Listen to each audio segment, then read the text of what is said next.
Je ne sais pas si vous m'entendez. Yes? Ok, super. Alors, j'espère que vous allez bien. Je pense qu'on va pouvoir commencer. Il y aura peut-être encore 2-3 personnes qui vont se connecter d'ici les prochaines minutes. Mais je pense qu'on peut démarrer. Alors, je ne vous cache pas que là, mes chats ne sont pas au calme. Donc, il y a moyen qu'on soit perturbé par un ou deux chats à un moment au niveau de l'écran. Mais j'espère que ça sera sous contrôle. Alors, voilà, pour ma part, je suis très heureuse d'être parmi vous aujourd'hui pour ce deuxième webinaire 100% droit d'auteur, 100% dédié aux créateurs de contenu. Et je ne sais pas si certains étaient déjà présents la semaine dernière. Si c'est le cas, merci de revenir. Et pour les autres, bienvenue. N'hésitez pas à vous installer très confortablement, un petit thé, un café, chocolat chaud, un cookie ou tout ce que vous voulez qui pourra bien vous accompagner pendant les 45 minutes qu'on va passer ensemble. Et du coup, je vous propose qu'on démarre sans plus attendre notre webinaire du jour qui est sur la thématique de 10 conseils concrets en droit d'auteur pour sécuriser vos créations. Je vous ai préparé un petit programme en plusieurs temps. Alors, on va tout d'abord démarrer par la question « Le droit d'auteur, c'est quoi ?» Ensuite, on va déterminer votre environnement pour enfin pouvoir passer à 10 conseils concrets pour vous en tant que créateur de contenu et comment agir concrètement. Le webinaire vient tout juste de démarrer, donc là, il est 13h05. Et à la fin du webinaire, aux alentours de 13h45, ou si on déborde un peu, on sera peut-être plus proche de 14h, j'espère que vous aurez en main la compréhension de ce qu'est vraiment vos droits d'auteur, de ce que sont vraiment vos droits d'auteur, leur importance et leur rôle dans votre environnement en tant que créateur de contenu, et aussi des conseils concrets à mettre en place dès maintenant. Et puis, la possibilité, si vous le décidez, d'aller encore plus loin et de prendre les choses en main pour vous. Et pour tout vous dire, à la fin de ce webinaire, comme à la fin de chacun des webinaires, je vous présenterai mes formations et surtout une offre exclusive. Donc, n'hésitez pas à rester jusqu'au bout et ça sera aussi l'occasion de me poser toutes vos questions avant de se dire au revoir. Je vous propose de vous mettre en mode zéro distraction. Donc, l'idée, c'est de tirer au maximum parti de ce webinaire pour vous. Donc, essayez vraiment de vous dire que les 45 prochaines minutes, il n'y a pas de portable, pas de mail, pas de notification. C'est un moment qui est pour vous maintenant et saisissez-le à 100%. Avant même de pouvoir vous donner 10 conseils concrets en droit d'auteur, encore faut-il que vous puissiez comprendre exactement ce qu'est le droit d'auteur. Et c'est par là que je vous propose de commencer. Le droit d'auteur, c'est tout d'abord un droit de propriété intellectuelle, parmi d'autres, qui s'intéresse tout particulièrement, qui vous intéresse tout particulièrement en tant que créateur de contenu. Et c'est pour ça qu'il est très important pour nous aujourd'hui et que si le webinaire de la semaine dernière était consacré au droit de propriété intellectuelle en règle générale, eh bien celui-ci est consacré tout particulièrement au droit d'auteur. Pour que vous puissiez comprendre où se situe le droit d'auteur au sein des droits de propriété intellectuelle, voici un petit schéma parce que j'ai eu l'occasion d'observer certaines confusions et je pense que c'est le moment de tout mettre au clair. Donc, les droits de propriété intellectuelle sont vraiment partout autour de nous dans notre quotidien, dans nos activités, dans tout ce qu'on fait, dans tous les objets qui nous entourent, dans tout ce qu'on consomme. Mais il est important de bien comprendre tout ce que renferme la notion de droit de propriété intellectuelle et où se situe le droit d'auteur parmi ces droits de propriété intellectuelle. Le droit de propriété intellectuelle, en fait, se subdivise en deux catégories. On va avoir d'une part la propriété littéraire et artistique, d'autre part la propriété industrielle. Au sein de la propriété littéraire artistique, on a les droits d'auteur et les droits voisins. Et au sein de la propriété industrielle, on trouve divers droits qui vont du droit des marques, brevets, dessins et modèles, obtentions végétales, indications géographiques. En tant que créateur de contenu, vous allez pouvoir être concerné certes par le droit des marques, surtout si vous êtes entrepreneur, parfois par les droits voisins, si par exemple vous êtes des producteurs, mais vous serez principalement et majoritairement concerné par les droits d'auteur, puisqu'ils protègent les œuvres de l'esprit que vous maniez au quotidien dans votre travail. Donc là où les droits d'auteur vont protéger les œuvres de l'esprit qui vous concernent vraiment, et on va voir pourquoi, les droits voisins vont protéger quant à eux des interprétations notamment, les marques protègent des signes qui désignent des produits et services, les brevets protègent des inventions, les dessins et modèles protègent l'apparence d'un produit, les obtentions végétales vont protéger les variétés végétales et les indications géographiques vont protéger des origines de fabrication. Donc comme je vous dis, vous, c'est les droits d'auteur qui vous intéressent le plus en tant que créateur de contenu. Pourquoi ? Eh bien, tout simplement parce que parmi les œuvres de l'esprit, qui sont protégées par le droit d'auteur, eh bien, vous maniez et vous réalisez au quotidien ces éléments en tant que créateur de contenu. Parce qu'on va trouver en réalité tout ce qui touche aux photographies, à la musique, au texte, à la typographie, aux vidéos, aux logiciels, les textes des voix off, des icônes, des illustrations, des schémas, des dessins, etc. Et tous ces éléments peuvent être protégés par le droit d'auteur. C'est vraiment le droit d'auteur qui est concerné dans ce cas-là, plus qu'un autre droit de propriété intellectuelle. Et c'est pour cela que c'est le thème de notre webinaire. Parce que tous les contenus que vous créez intègrent en tout ou partie ces œuvres-là, ces créations-là.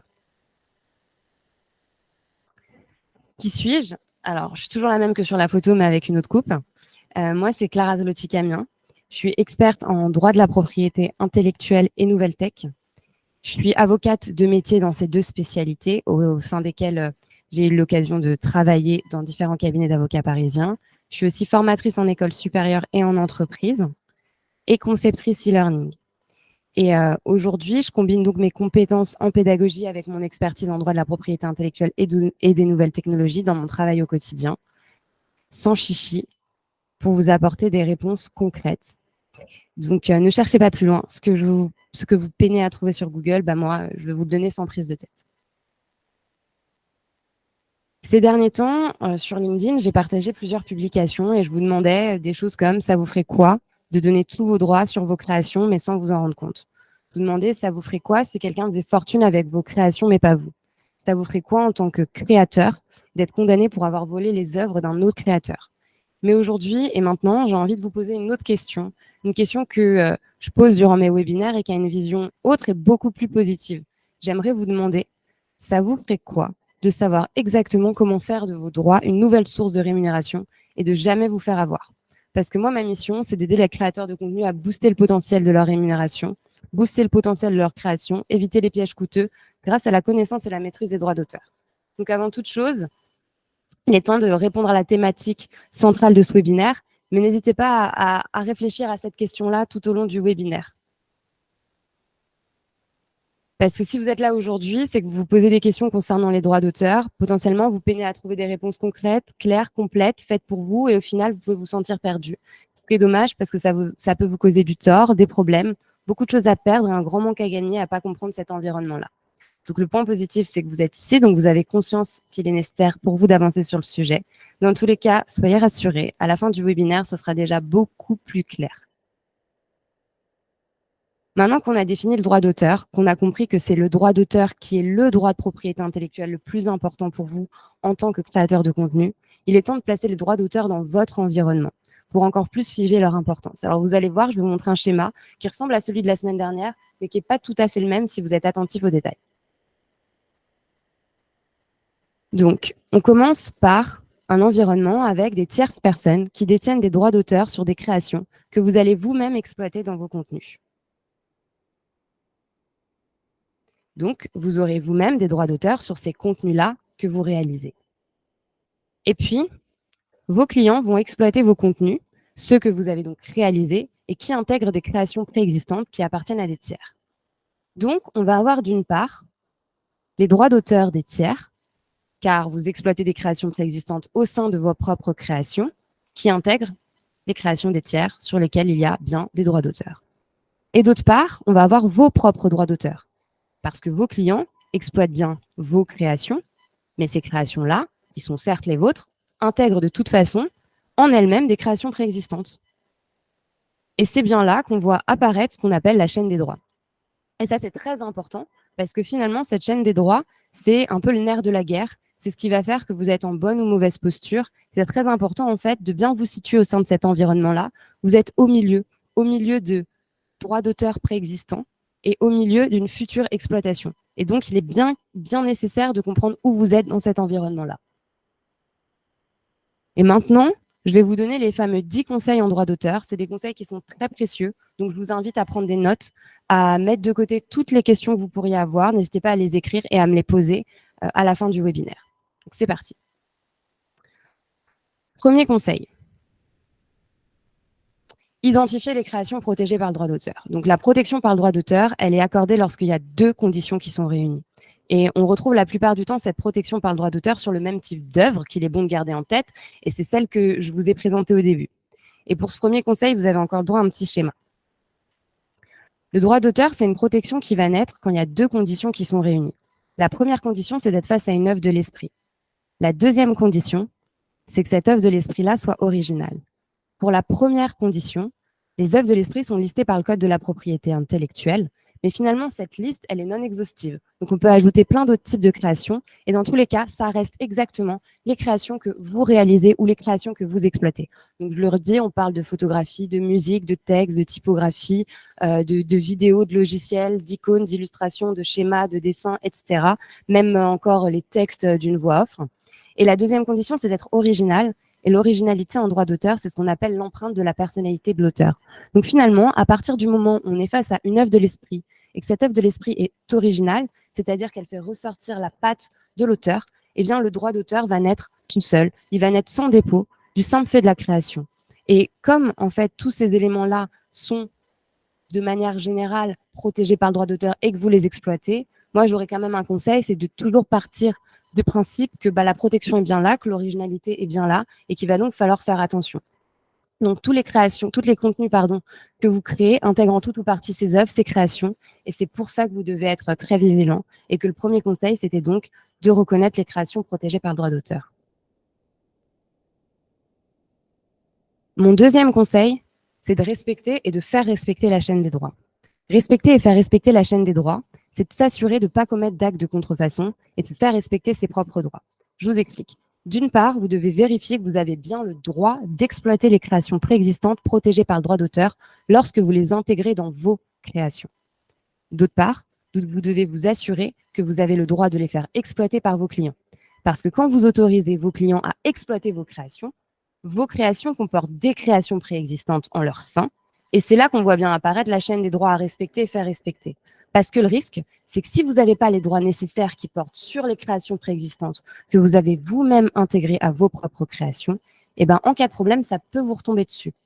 Donc, pour rappel, exploiter une création protégée par un droit de propriété intellectuelle, donc par un droit d'auteur sans en avoir le droit, c'est commettre un acte de contrefaçon qui va être puni pénalement et civilement.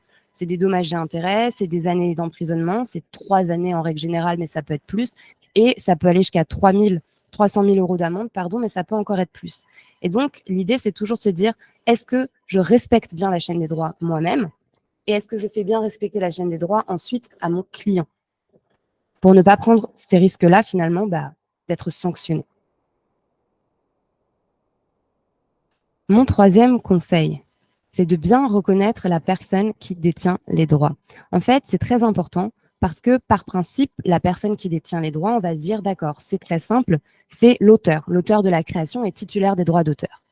Et ce principe, il vaut même quand vous êtes salarié ou prestataire de service. C'est-à-dire qu'un salarié ou un prestataire de service ne perd pas, du fait de cette condition-là, la titularité sur les créations qu'il a réalisées et qui sont protégées par le droit d'auteur. Malgré tout, il y a quand même des exceptions, des cas où finalement l'auteur ne va plus être titulaire des droits d'auteur. On peut potentiellement penser au cas des œuvres collectives, au cas des œuvres qui sont créées par des fonctionnaires, ou alors s'il y a déjà eu une cession de droit en amont, par exemple auprès d'un organisme de gestion collective ou d'une banque de données ou d'une tierce personne. Ce qui fait qu'en fait, reconnaître le titulaire des droits sur des œuvres préexistantes, pour vous, c'est très important, parce que c'est auprès de cette personne-là que vous devez obtenir l'autorisation. Et comme c'est important de reconnaître si vous êtes vous-même titulaire des droits sur vos propres créations, c'est aussi important de savoir qui est titulaire des droits sur les créations préexistantes que vous avez exploitées. Donc finalement, tout ça, ça va de pair avec les 2 premiers conseils, c'est de se dire, est-ce que j'arrive bien à reconnaître la personne qui détient les droits dans le cas d'une création préexistante que je réexploite, et moi-même, est-ce que je détiens bien les droits sur ma propre création? Mon 4e conseil, tout simplement, c'est de vous préoccuper très sérieusement de vos contrats. En fait, c'est primordial pour vous de vous en préoccuper, mais de vous en préoccuper en réalité sérieusement, très sérieusement, très, très, très sérieusement. Pour poser les bases, il existe 2 types de contrats en droit d'auteur. C'est les 2 types de contrats qu'on va retrouver plus généralement en droit de la propriété intellectuelle. C'est d'une part le contrat de licence et d'autre part le contrat de cession. Là où la licence va accorder un simple droit d'usage sans transfert de propriété, la cession, elle, va opérer un véritable transfert de propriété. C'est-à-dire que les droits d'auteur vont passer d'une personne à une autre personne. Donc, vous préoccuper de vos contrats, ça signifie 2 choses. Ça signifie 1, de bien lire les contrats qu'on vous soumet, et ça signifie aussi 2, de bien proposer des contrats. Alors, pour le petit point 1, lire les contrats qu'on vous soumet, par exemple avec vos clients, il faut bien lire le contenu des contrats et les clauses. Parce que peut-être qu'on vous fera signer une cession de droit, alors qu'en fait, vous l'avez pas lu et vous êtes même pas au courant de ce que vous venez de signer, vous vous en rendez même pas compte, sauf qu'au final, vous l'avez signé et vous avez plus aucun droit dessus. C'était votre création et d'un coup, ça l'est plus. Et si vous prenez pas la peine de lire et de comprendre, vous pourrez donc pas pouvoir dire non. Ou peut-être qu'il y aura d'autres éléments dans ce contrat qui seront mis à votre charge, comme par exemple des clauses de garantie. Il peut être mis à votre charge que si une tierce personne intente par exemple une action en contrefaçon contre votre client par rapport à l'exploitation de la création que vous-même vous avez réalisée pour ce client, eh bien il sera mis à votre charge la garantie de toutes ces actions-là. Parce que votre client de base pourra potentiellement prévoir que c'est vous qui êtes responsable dans ces cas-là. Si vous ne lisez pas sérieusement, si vous ne vous préoccupez pas du contenu des clauses, vous passez à côté de ce type de clause-là et potentiellement, vous prenez des risques que vous ne vouliez peut-être pas prendre. Et quand vous récupérez, par exemple, aussi des contenus sur des bases de données de création, dites création libre de droit, déjà, c'est la même chose. Il faut absolument vous préoccuper du contrat de licence qu'il y a derrière. Parce que ce n'est pas parce qu'une création est libre de droit qu'elle est dépourvue de droit. C'est-à-dire que vous allez toujours devoir vérifier ce qui est autorisé ou non dans la licence associée. Et si vous ne voulez pas commettre d'actes de contrefaçon, vous allez vraiment devoir vous cantonner aux actes qui sont autorisés par la licence, quand bien même ce sont des créations qui figurent sur des banques de données de création. Et donc, je vous ai dit aussi, le deuxième point, c'est que se préoccuper de ces contrats, c'est aussi proposer des contrats. Si, par exemple, vous travaillez avec un prestataire externe et que là, en fait, vous vous retrouvez avec le client, eh bien, par exemple, avec un graphiste qui va réaliser des créations pour vous, il va falloir encadrer contractuellement l'autorisation que ce graphiste vous vous accorde, pour exploiter ces créations. Parce que si vous n'avez pas l'autorisation d'exploiter les créations d'une tierce personne qui agit comme un prestataire pour vous, finalement, en fait, vous enfreignez le monopole de cette personne et c'est vous qui devenez contrefacteur à ce moment-là. Donc, voilà pourquoi il est hyper important de vous préoccuper sérieusement de vos contrats. Mon 5e conseil, c'est d'être méthodique à chaque étape de la création. Donc, comme vous l'avez compris dans les 4 premiers conseils, il est nécessaire d'avoir les idées bien au clair pour vous y retrouver. C'est pourquoi je vous le dis, il est important d'être méthodique à chaque étape. C'est impératif si vous ne voulez pas vous laisser déborder. Donc, prenez des notes et optez pour une méthode, que ce soit une liste de questions, que ce soit un tableau. Il y a des choses qu'il faut absolument noter et il ne faut pas perdre le fil. Situez-vous dans votre environnement. Faites le point sur les créations préexistantes, identifiez les différents titulaires de droit, soyez au clair sur les autorisations que vous avez ou non, sur les autorisations que vous devez accorder, etc. Ne vous laissez pas dépasser. Parce qu'en fait, être méthodique à chaque étape, ça va vous permettre de ne pas vous perdre. Parce qu'on a vite fait d'être perdu en réalité et de prendre le risque de commettre des actes de contrefaçon ou encore de se faire avoir en signant le mauvais contrat ou la mauvaise clause qui peut coûter très cher. Et être méthodique, ça permet en fait de se sécuriser en amont et en aval, peu importe notre place, qu'on soit nous-mêmes le prestataire ou qu'on devienne le client. Donc, très important d'être méthodique à chaque étape de votre création. Mon 6e conseil, c'est de valoriser vos créations auprès de vos clients. Ça aussi, c'est très important. Il est important pour vous, en tant que créateur de contenu, de bien comprendre et de faire comprendre à vos clients que vos droits d'auteur ont un prix. Je vais prendre un exemple. Vous réalisez un contenu pour un client dans le cadre d'une prestation de service. D'une part, vous allez devoir distinguer en fait le tarif qui correspond à votre rémunération dans le cadre de la réalisation de cette prestation, qui va être un one fee. D'autre part, vous allez devoir distinguer les redevances qui sont la contrepartie de l'autorisation d'exploitation de vos droits d'auteur.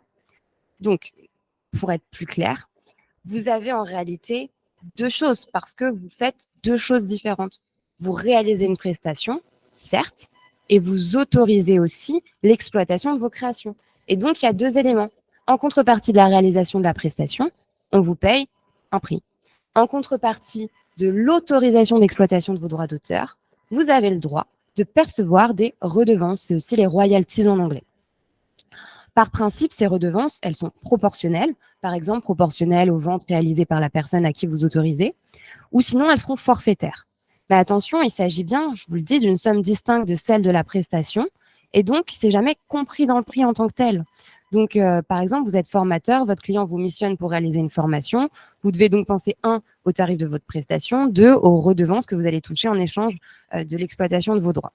Mais vous pouvez aussi décider de faire une cession ou une licence à titre gratuit. Ça, c'est autorisé. Vous pouvez éventuellement aussi vous dire que comme vous la faites à titre gratuit, vous avez décidé de répercuter un petit peu cette somme-là que vous ne prenez pas au titre des redevances puisque c'est à titre gratuit dans le one fee, dans le tarif de la prestation. Pourquoi pas? Et donc, ça, c'est hyper important à distinguer parce qu'en réalité, ce n'est jamais compris dans le prix. Et si vous n'êtes pas payé pour vos droits, c'est tout simplement parce que vous l'auriez accordé à titre gratuit. Mais ce n'est jamais compris dans le prix. Mon 7e conseil, vous préconstituez des preuves de vos droits.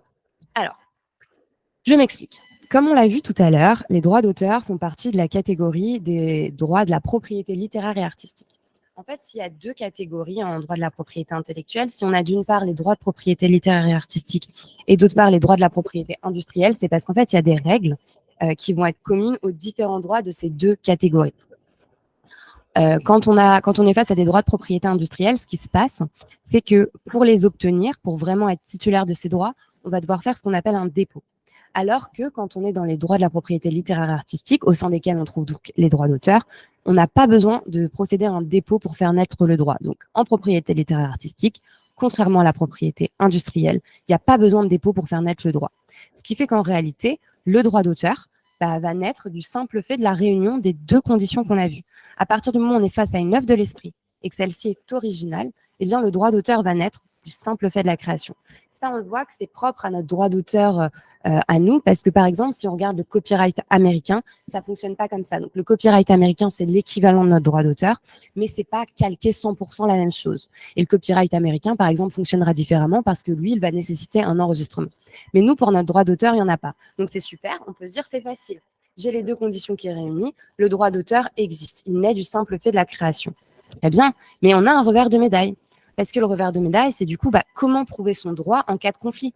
Puisque si mon droit naît du simple fait de la création, comment je fais pour dire c'est moi qui suis titulaire de ce droit? Je n'ai pas de certificat d'enregistrement. Je n'ai rien qui prouve en réalité que je suis bien le titulaire de ce droit. Donc, comment faire? Eh bien, pour cela, il va falloir vous préconstituer des preuves de vos droits. Et vous allez pouvoir réaliser ça par diverses actions. Ça peut par exemple être l'envoi d'un courrier avec une lettre recommandée accusée de réception, un dépôt auprès d'un organisme spécifique, d'un notaire, etc. Donc c'est une phase qui est très importante parce que s'il y a un conflit, vous pouvez bien avoir raison. Mais si vous n'avez pas de preuves, comment voulez-vous que le juge tranche en votre faveur? Et comment voulez-vous, avant même d'arriver devant le juge, parce qu'en fait, on n'a jamais envie d'arriver devant le juge, dans la phase à l'amiable avec la personne, comment voulez-vous en fait la convaincre de quelque chose? Lui montrer que vous, s'il y a un moyen de pression à faire valoir, ce sera cette preuve-là. Vous n'en avez pas. Donc en réalité, c'est très important. Vous avez des droits d'auteur, de vous préconstituer des preuves de vos droits dès le début et sans attendre. Mon 8e conseil. Choisir des sources fiables pour vos recherches. Alors ça, c'est hyper important aussi, parce que si vous ne faites pas le choix de sources très fiables, vous allez vous retrouver à commettre des erreurs, à lire des choses qui sont fausses, et on trouve énormément sur Internet. Ça peut être parfois, ça peut sembler fiable. Je fais par exemple référence à des sites qui peuvent vous permettre d'éditer des contrats très rapidement, d'obtenir des modèles, etc. On se dit, c'est super, c'est assez fiable, ou de faire des recherches pour vous. Mais en réalité, non, c'est pas fiable parce que c'est des choses qui sont toutes faites et chaque situation, c'est une situation au cas par cas. Donc, selon moi, il faut vraiment avoir en tête et se constituer une liste de sites, d'endroits très fiables pour aller chercher l'information. Et par exemple, de vous créer un dossier dans vos favoris où vous allez stocker tous ces sites avec des sources fiables. Donc déjà, vous avez mon site internet qui est une source fiable avec toute la partie blog et legal design, mes schémas.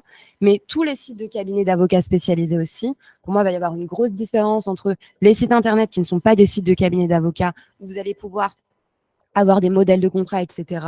et d'autres types d'informations et les sites des cabinets d'avocats qui très souvent ont aussi un onglet blog, un onglet où vous allez pouvoir trouver de l'information pour vous, des réponses à vos questions et où là, ce sera vraiment fiable. Et après, vous avez un autre site qui est très, très bien fait, qui est le site de l'INPI, Institut national de la propriété industrielle, qui est vraiment, vraiment bien fait. Vous allez trouver beaucoup d'informations. Donc, soyez vraiment attentifs. Parce que si demain, vous décidez de faire confiance à un site qui vous donne un modèle tout fait, vous prenez de gros, gros risques parce que, en fait, la personne en face, il n'y en a pas. C'est quelque chose qui a été créé pour tout le monde. Sauf que même s'il y a des règles générales et génériques, votre situation, elle restera unique. Et vous avez vraiment besoin d'avoir quelque chose qui soit fiable. Donc, si à un moment donné, par rapport à tout ce qui est contrat, vous souhaitez avoir quelque chose qui soit fiable, honnêtement, ça peut être un investissement, mais c'est un investissement qui porte bien son nom, puisque c'est un investissement, ça va être réemployable, c'est d'aller voir un cabinet d'avocats et de lui demander un modèle qu'on appelle modèle à tiroir, contrat à tiroir, en fait, et ça va permettre en réalité d'avoir un modèle de contrat qui soit adaptable en fonction des situations, donc qui va vous permettre d'investir une première fois, mais vous allez avoir au moins dans votre banque de données à vous un contrat de licence type, un contrat de cession type, d'autres types de contrats dont vous allez avoir besoin par rapport à vos créations pour vous sécuriser, pour pas vous planter, pour pas donner vos droits, pour pas oublier la bonne clause qui va bien vous sécuriser et avoir ce modèle à tiroir qui permet en fait de s'adapter en fonction des situations. C'est un peu une forme d'arborescence qui permet en réalité de s'adapter à vos situations concrètes. Donc, choisissez bien des sources très fiables et parce que ça peut vraiment causer des problèmes et je peux vous dire que je l'ai vu. Avant-dernier conseil, indiquez votre nom sur vos créations et rappelez vos droits. Alors, ce n'est pas une fin en soi, en fait. Ce n'est pas parce que vous inscrivez votre nom que c'est une preuve irréfutable. On peut vite s'en rendre compte. On va prendre n'importe quelle image, nous, sur Internet. C'est pas la nôtre, on n'est pas titulaire des droits, on inscrit notre nom. Et puis voilà, c'est bien. Mais c'était pas nous le titulaire et en réalité, on est quand même en train de faire un acte de contrefaçon. Oui, mais dans le cas où c'est vraiment vos créations, faites-le. Même si en réalité, c'est pas parce que vous auriez inscrit votre nom que le juge, s'il y a un problème, pourra dire directement « Ah oui, c'est bon, c'est à lui ».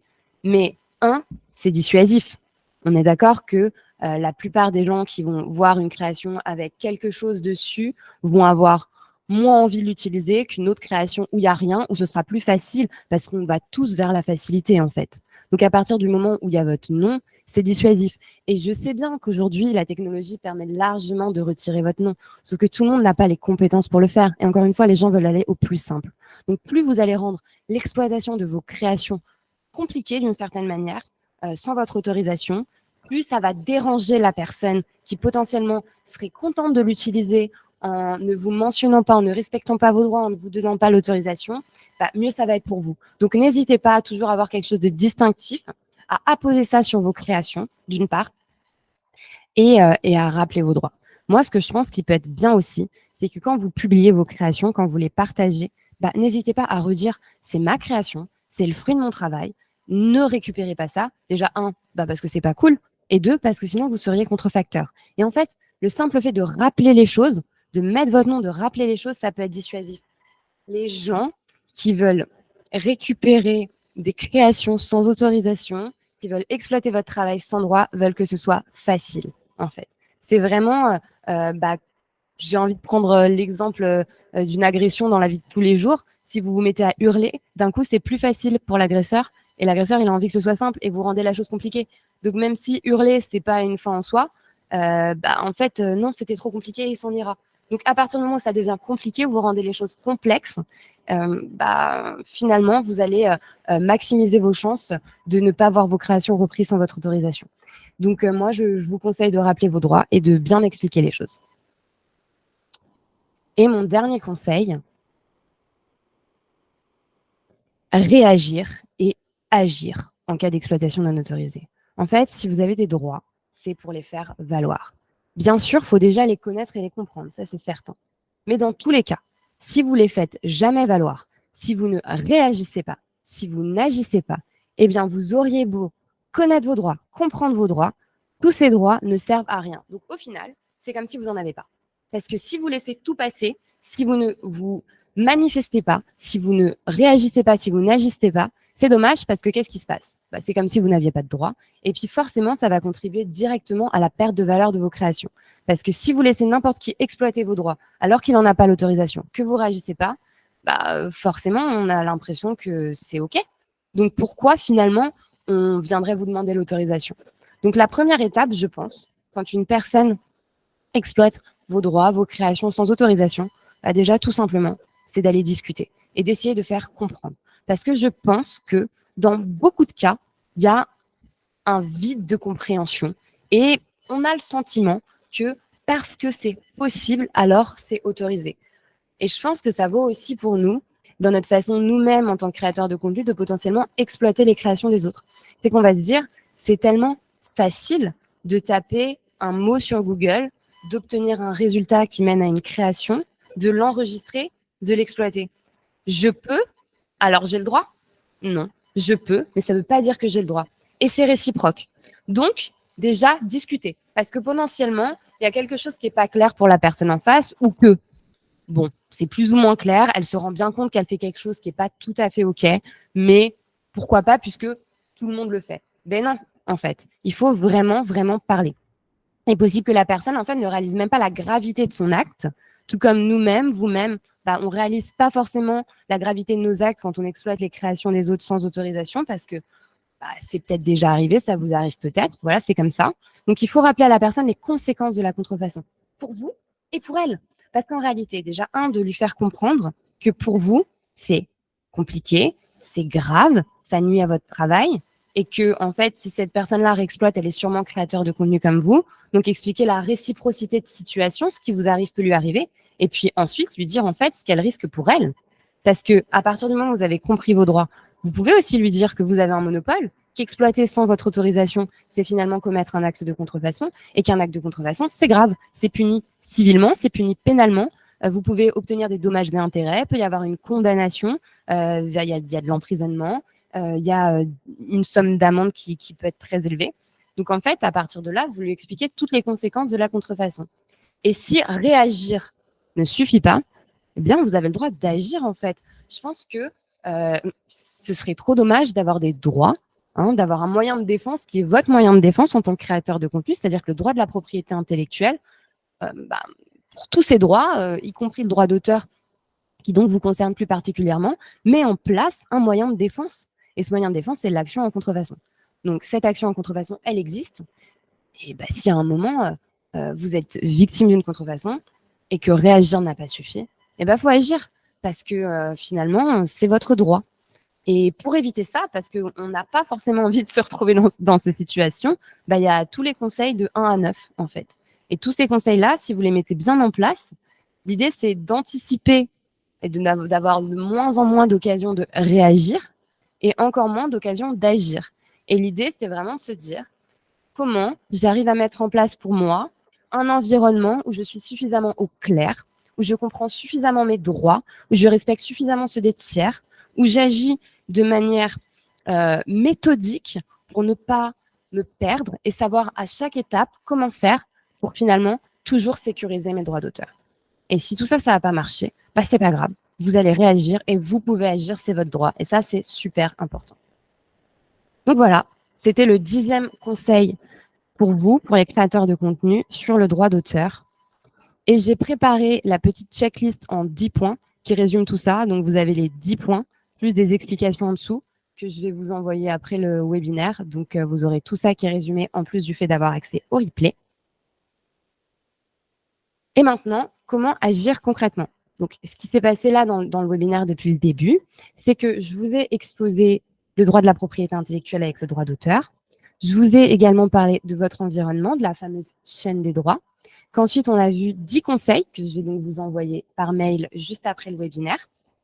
Mais puisque je vous ai dit tout ça, autant aussi vous dire qu'il est possible d'agir et ce que moi, je vous propose afin de vous aider concrètement. Mais avant, je vous pose une question. Est-ce que vous comprenez désormais que la connaissance et la maîtrise de vos droits est primordiale si vous voulez vraiment réussir et éviter de tout perdre en tant que créateur de contenu? Parce qu'en réalité, il est vraiment, vraiment possible de réussir à faire les choses bien. Il est possible de réussir à les faire bien pour vous, pour les autres, d'être en paix, serein, au clair, de faire de vos créations votre principal atout, et plutôt que de passer à côté de tout ce que vous pourriez avoir et de tous les risques de payer très, très cher et de ne jamais tirer des bénéfices de vos créations, il est possible en fait de faire les choses correctement. Le fait est que on peut se sentir dépassé en tant que créateur de contenu par tout cet environnement juridique-là. Et je le comprends parfaitement parce que ça peut sembler très complexe. La réalité, c'est que si on décide de s'y mettre et de s'investir pour comprendre ce qui se passe, on va se sécuriser et ça va être vraiment un nouveau monde en tant que créateur de contenu. Donc, posez-vous cette question et je vous propose 2 options. Ceux qui étaient là connaissent les 2 options, ceux qui étaient là au webinaire de la semaine dernière. Ma première option, c'est de vous dire à bientôt parce que je ne vais pas vous forcer à rester connecté et que de toute façon, vous aurez accès au replay. Je vais vous envoyer la liste des 10 conseils concrets en droit d'auteur Et puis, j'espère que vous aurez tiré une valeur maximum de ce que je vous ai dit. Vous avez aussi accès à tous les contenus que je publie. Et puis, c'est super. Deuxième option, vous pouvez rester avec moi pour découvrir l'offre que j'ai à vous proposer. Donc, je vais être honnête, je n'avais pas du tout prévu de renouveler l'offre du premier webinaire. Je pensais proposer autre chose, mais j'ai été un peu dépassée par l'engouement et je ne pensais pas honnêtement qu'il y aurait autant, je vais dire, de personnes qui viennent vers moi à l'issue du webinaire, que ce soit pour la formation e-learning, que ce soit pour la formation sur mesure, pour de la création de contenu. En fait, j'ai eu beaucoup de contacts, donc j'étais trop contente. Et je me suis dit, OK, c'est pas cool pour ceux qui n'étaient pas là la première semaine, que je renouvelle pas l'offre. Donc, je me suis dit, OK, je propose à nouveau l'offre. Pour ceux qui n'étaient pas là la semaine dernière, pour ceux qui étaient là et qui voudraient saisir une seconde chance, je la propose à nouveau. Donc, pour ceux qui sont restés et qui souhaitent faire de leur création un atout, j'ai deux choses à vous proposer. Je propose le programme freelance, qui est en fait un programme 100% pensé, conçu pour les freelances créateurs de contenu. Et la deuxième proposition, c'est des formations sur mesure en présentiel ou e-learning. En fait, l'idée, c'est vraiment de vous dire que, en tant que moi, Clara Zlotikana, experte propriété intellectuelle et nouvelle tech, avocate de métier, créatrice de contenu, formatrice, conceptrice e-learning, j'ai mélangé toutes mes compétences, toutes mes expériences pour créer un programme 100% pour les freelances. Et parce qu'en fait, je vous comprends, parce que je suis moi-même freelance et je suis moi-même créatrice de contenu. Donc, voilà comment ça se passe si on fait un focus d'abord sur le programme freelance. Le programme freelance, c'est tout simplement, du coup, le fruit de toutes mes compétences et de mes expériences. Rien que pour vous, comme je viens de vous dire. Donc, pour moi, l'idée, c'est de vous dire, arrêtez de vous prendre la tête, arrêtez de chercher sur Google, de peiner à trouver des réponses. Moi, je vais vous les donner sans prise de tête. Pour moi, c'est pas de chichi, pas de jargon incompréhensible, que des explications qui sont claires et concrètes pour vous. Comment ça se passe, ce programme? C'est une formation e-learning complète de 6 heures en droit d'auteur, avec un programme que j'ai pensé étape par étape. Parce qu'en fait, l'idée, c'est que quand on veut chercher des réponses à ces questions et qu'on ne le fait pas dans l'ordre, ça ne marchera pas. Vous allez avoir 100 questions, mais vous vous les posez un peu en fouillis et vous ne vous rendez pas compte qu'elles ont un vrai ordre, qu'elles peuvent être synthétisées et regroupées et qu'en fait, si vous faites ça, ça va forcément marcher. Que ce programme est à réaliser selon vos contraintes, avec une méthode que je vais proposer, qui est un guide opérationnel, le guide des bons réflexes, qui va vous permettre d'apprendre en réalité étape par étape à justement vous structurer. Et c'est la fameuse méthode opérationnelle dont je vous parlais dans les conseils, que moi je vous propose, et un cas fil rouge tout au long du programme qui vous permettra pour la première fois de mettre en œuvre le guide des bons réflexes avant de pouvoir l'utiliser concrètement dans votre quotidien, dans votre vie pro, jusqu'à la fin. Et là, c'est pour moi le gros plus assez exceptionnel de la formation, c'est que j'ouvre un chat privé avec moi pendant 6 mois. La formation, elle dure 6 mois. Et il y a un chat privé qui est ouvert pour me poser vos questions durant toute la formation. Ça se déroule en 6 modules. Donc, en fait, c'est ça, c'est étape par étape. Chaque module, c'est une étape. En fait, on va poser d'abord les bases. Je vais vous dire, comprenez clairement ce qu'est le droit d'auteur et son importance. Ensuite, on va bien déterminer les créations qui peuvent être protégées par le droit d'auteur. On va ensuite identifier le propriétaire des droits. On va distinguer les différents droits. On va faire en sorte de choisir le bon contrat. Et ensuite, il y a un module bonus qui vous permet en fait d'être au clair aussi sur tout ce qui touche au droit à l'image et au droit à la voix. Et pourquoi c'est important? Parce que si vous pensez en fait à toutes les créations dont je vous ai parlé, que vous exploitez, mais que vous réalisez aussi dans vos contenus, il y en a en fait qui exploitent l'image de tierces personnes. Donc, il y a l'intervention du droit à l'image. On n'a pas que le droit d'auteur, on a aussi le droit à l'image qui s'ajoute. Et le droit à la voix, ça va très vite. Parce qu'à partir du moment où vous enregistrez quelqu'un qui parle, donc une vidéo où il y a du son, une voix off, il y a le droit à la voix qui s'ajoute. Et en fait, ça aussi, c'est encore quelque chose dont il faut se préoccuper pour ne pas commettre des actes qui sont illicites. Et vous voyez aussi dans les modules que je propose que en fait, l'intégralité des conseils que je vous ai donnés vont être concrétisés et on va aller même au-delà, bien évidemment. Et avec ces 6 modules, on fait le tour, c'est 100% complet. La méthodologie que je vous propose, c'est une méthodologie sur mesure. C'est le guide des bons réflexes en droit d'auteur. C'est un guide, en fait, que vous allez utiliser pour la première fois pendant la formation. Vous allez l'utiliser grâce à un cas fil rouge que vous allez réaliser étape par étape. On a 6 modules. Le cas fil rouge, il est en 6 étapes. Et à la fin, vous aurez pris en main le guide des bons réflexes et vous serez capable de le réutiliser, s'il faut de le réadapter et de l'utiliser en fait tout au long de votre parcours pro. Chacun des modules de ma formation, donc des 6 modules, comme je vous ai dit, va se diviser en 5 étapes. Vous aurez toujours une intro avec le rappel des objectifs, l'annonce du plan détaillé. Vous allez tester vos connaissances en amont. Ensuite, il y aura les séquences théoriques, puis un quiz pour vous auto-évaluer. Et ensuite, le fameux cas fil rouge qui va être une étape à chaque fois, donc à chaque module, une étape, et le guide des bons réflexes pour réaliser cette étape. Et moi, je suis présente à 100% en fait, c'est-à-dire que je ne le réécris pas là, mais ça fait partie en fait des étapes, ma présence.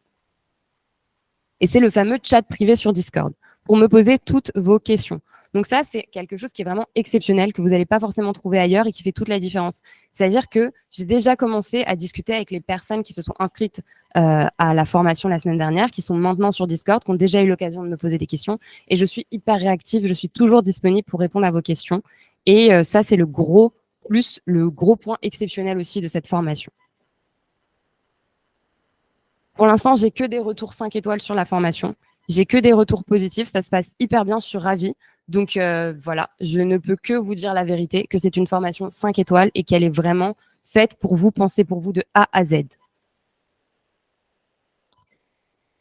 Et pour la formation sur mesure, qui donc n'est pas la formation du programme freelance, ça, c'est une formation qui va vraiment être plutôt destinée non pas aux freelances, mais aux personnes qui sont en entreprise, selon leurs besoins uniques, un cahier des charges. Je vais faire une proposition 100% sur mesure. En fait, si vous voulez, le programme freelance, pourquoi je le propose en plus de la formation sur mesure? Parce que je sais très bien qu'en tant que freelance, vous n'aurez pas forcément les mêmes moyens qu'une société. Vous n'aurez pas forcément les mêmes moyens. Vous ne serez pas en équipe pour suivre la formation sur mesure. Donc, je me suis dit, je veux quand même proposer quelque chose pour les freelances, quelque chose qui leur permette d'avoir eux aussi accès à une formation dont ils ont besoin. Et du coup, c'est pour ça qu'en plus de cette formation sur mesure, qui là va vraiment être faite 100% selon le besoin et le cahier des charges, j'ai proposé aussi le programme freelance qui, même s'il n'est pas sur mesure, entre guillemets, est pensé 100% pour les freelances créateurs de contenu. Et maintenant, pour parler des tarifs.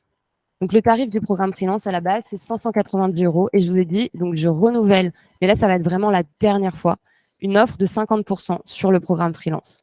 Donc, si vous prenez la formation jusqu'au dimanche 22 octobre avec le nouveau code promo webinaire 50, la formation, elle passe à 295 €. Du coup, rappelez-vous, cette formation, c'est le fruit de toutes mes connaissances et de mes compétences. Elle va vous donner accès à tout ce que je vous ai détaillé jusqu'à présent. Une méthode opérationnelle, un contenu de fond 100% complet, il vous manquera rien et vous pourrez me poser toutes vos questions, d'accord? Donc, à partir de là, si vous avez des questions sur cette formation-là, je vous invite vraiment à me les poser avant dimanche parce que pour le coup, là, j'ai renouvelé l'offre, je la renouvellerai plus et le tarif reviendra du coup à partir de lundi à 590 €. Et pareil, comme j'ai eu l'occasion d'avoir des sociétés qui sont venues vers moi pour la formation sur mesure, je renouvelle l'offre de moins 25% si vous me contactez avant dimanche 22 octobre à minuit. Donc, il y a ces deux offres qui reprennent, une pour les freelances et une pour les sociétés. Et puis après, je reviendrai à la normale à l'issue de ce week-end. Donc voilà, je vous remercie pour votre attention, votre écoute et votre présence. Et maintenant, je suis disponible pour répondre à vos questions, si vous en avez. Oui, Pierre. Bonjour, merci pour votre webinaire déjà. Merci. Voilà, j'ai une question. Alors, je viens pas moi en tant que créateur de contenu. Pour poser un rapide contexte, je suis développeur en formation et afin de valider cette formation, je voulais créer une application permettant aux artistes musicaux, notamment, d'uploader leurs créations ainsi que quelques métadonnées, etc. sur la blockchain pour justement authentifier leur création et faire valoir ça ensuite en cas de litige. Et je voulais savoir un peu la valeur en tant que preuve que ça pourrait avoir face à, par exemple, un juge ou Bah, c'est une question hyper importante. Alors, en fait, donc tout ça, enfin, le service que vous proposez, c'est vraiment la partie préconstitution de preuves. Donc, c'était dans un des conseils que j'ai donné. Donc, en fait, l'idée, c'est toujours de se dire, j'ai plusieurs manières de me préconstituer une preuve d'antériorité de mon droit d'auteur. Donc, on avait dit, il y avait l'acte accusé réception, on peut aller devant un notaire, un huissier, etc. Et potentiellement, on peut faire une preuve via l'horodatage, en fait, que permet la blockchain. Parce qu'en fait, une preuve d'antériorité, c'est avoir une date certaine sur un contenu. Et la blockchain, avec la fonction d'horodatage, permet cette date certaine sur un contenu. Le fait est qu'en réalité, chaque preuve va avoir ce qu'on appelle une force probante différente vis-à-vis du juge et qui va du coup dépendre en réalité de plein de critères. Je vous donne un exemple si on élargit un peu. Si demain, il y a un conflit et qu'une partie apporte pour preuve au juge un témoignage et qu'une autre apporte pour preuve au juge un acte authentique qui est passé devant le notaire, bah, la force probante de l'un vs la force probante de l'autre n'est pas la même. Okay. Sauf qu'aujourd'hui, la blockchain, déjà, c'est un objet nouveau. C'est pas forcément quelque chose qui est très bien compris. Et je saurais pas dire comment un juge appréhenderait cette preuve-là. Je ne saurais pas dire quelle force probante le juge donnerait. Je pense qu'il faudrait, parce que il y en a d'autres, en fait, il y a Blockchain Your IP, ou il y a d'autres boîtes qui proposent aussi l'horodatage comme ça pour donner une date à des créations. À voir, y a-t-il déjà eu un litige? Est-ce qu'il y a un juge qui a déjà eu l'occasion de donner un avis? Sauf qu'en réalité, bah, il faut du temps. Et je pense que même s'il y a déjà eu, à un moment donné, peut-être une force un peu qui aurait été accordée ou pas, bah, il faut un peu la masse aussi de décision. Il faut un peu voir comment ça va être pris. Donc, en soi, ça reste toujours pas mal parce que ça reste, même s'il le faut, un début de preuve, un commencement de preuve. Donc, pourquoi pas? Mais difficile de dire aujourd'hui comment ça sera appréhendé et quelle force probante vraiment il y aurait là-dessus. Voilà, moi je suis perplexe, mais c'est mon positionnement. D'accord, ok. Donc il y a quand même quelque chose, une certaine... Enfin, c'est quelque chose qu'on peut quand même faire valoir, quoi. Oui, c'est quelque chose qu'on peut quand même faire valoir parce qu'au final, ça reste quelque chose qu'on peut amener, voilà, à titre de preuve. On va pouvoir, même si on n'est pas face au final à une preuve, on va dire, type acte authentique ou quoi, ça peut être un faisceau d'indices qu'on amène avec un faisceau d'indices pour dire, voilà, la situation, c'est que c'est moi qui détiens les droits d'auteur et en fait, j'ai été auteur telle date, enfin tel jour à telle heure parce que en fait, j'ai cette preuve d'antériorité là qui le montre. Même si en tant que tel, ça suffit pas, il peut y avoir plein d'autres choses qui sont amenées avec et qu'au final, ça fasse le fameux faisceau d'indices. Mais je pense que pour que ça vaille aux yeux d'un juge, encore faut-il qu'il le comprenne. Et c'est ça aussi. C'est-à-dire que moi, je peux avoir conscience que oui, c'est une preuve qui vaut quelque chose. Mais en fait, c'est au juge de le comprendre. Donc après, soit c'est le travail de l'avocat d'être dans une explicitation de ce qu'est la blockchain et de bien expliquer comment ça fonctionne, de bien expliquer pourquoi ça vaudrait potentiellement autant qu'une autre preuve, voire plus. Donc ça, c'est un vrai travail de pédagogie. Mais aujourd'hui, voilà, les nouvelles textes, ça va vite. La justice, ça va pas vite.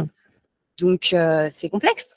Mais c'est un travail, c'est pédagogique. Je pense que compter à 100% dessus peut être risqué. Moi, je sais pas ce qui se passera demain. Après, je trouve ça super intéressant, en fait, en soi. Je vois bien la problématique. Ça m'intéresse pas mal, en plus, cette notion de preuve par rapport à la blockchain.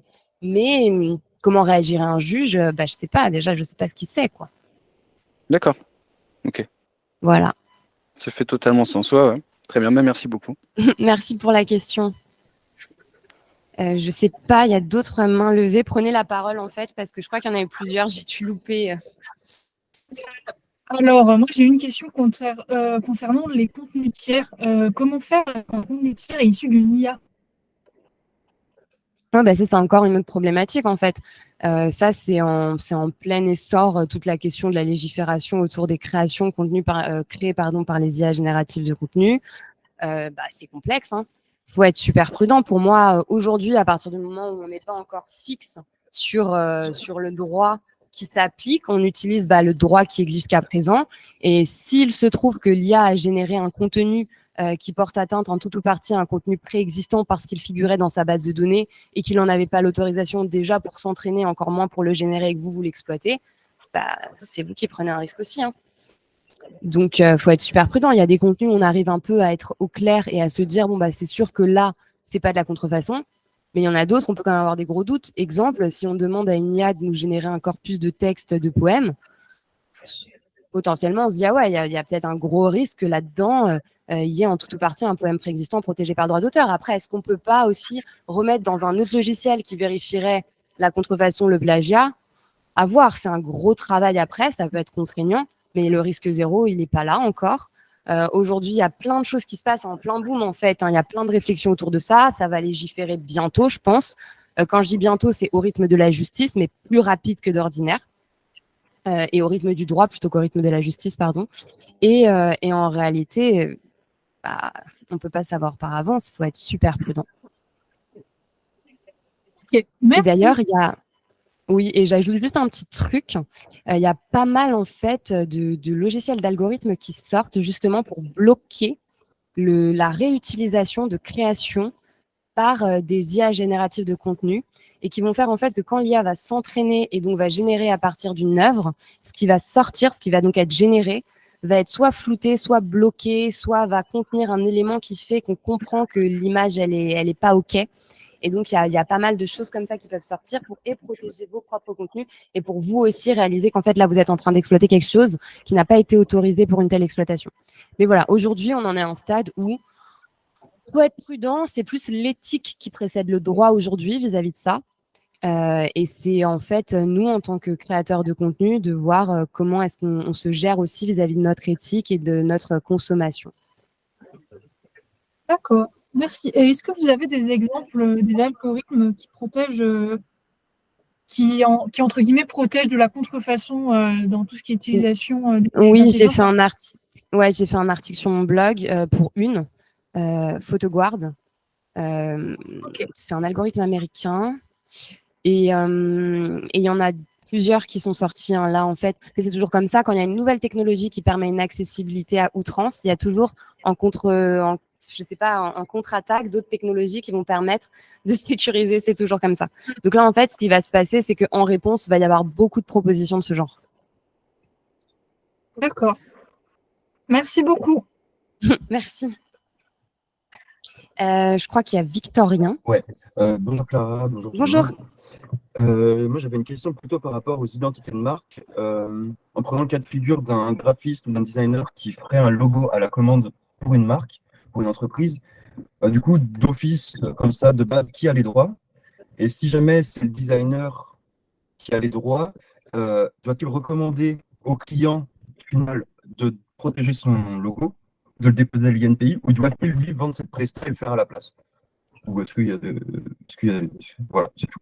Alors en fait, ce qui se passe, c'est que quand on passe une commande à un graphiste pour designer un logo et que ce logo, on souhaite nous l'utiliser pour une marque et donc on veut passer par un dépôt près de l'INPI, déjà premièrement, ce logo qui a été dessiné, la personne titulaire des droits, c'est clairement le graphiste. Donc de base, le principe, il ne cède pas, c'est-à-dire qu'il n'y a pas d'exception du fait qu'il s'agisse d'un prestataire de service. Le principe reste, l'auteur est titulaire de ses droits. Et comme on n'a pas le droit de procéder à un dépôt qui porterait atteinte à un droit préexistant, donc un dépôt de marque qui porterait atteinte à un droit préexistant, vous n'avez pas le droit d'aller déposer ce logo protégé par le droit d'auteur qui appartient à un tiers. Donc ça deviendra un dépôt illicite. Okay. Et donc du coup, il faut avoir l'autorisation.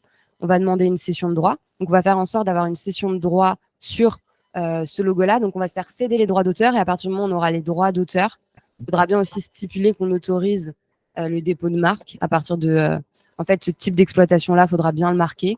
Et à partir du moment où on aura les droits pour le faire, on pourra le faire.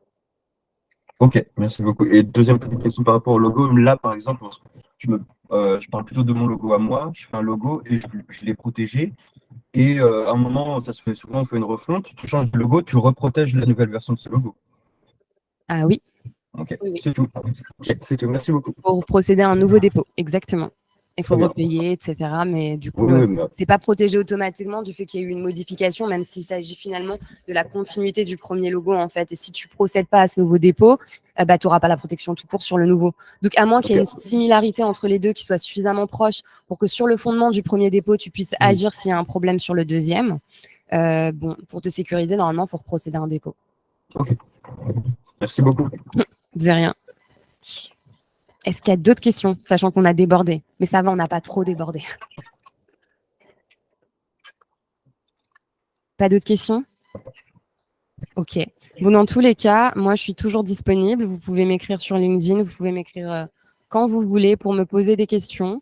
Et puis là, je ne sais pas à quelle heure ouais, il est bientôt 14 h. Donc à 15 h, normalement, il y a le petit mail qui sera envoyé avec le lien pour l'accès aux slides. et le lien pour l'accès aux 10 conseils que j'ai détaillés à chaque fois. Et voilà, je reste dispo et merci pour votre présence. Je vous souhaite bonne fin de journée.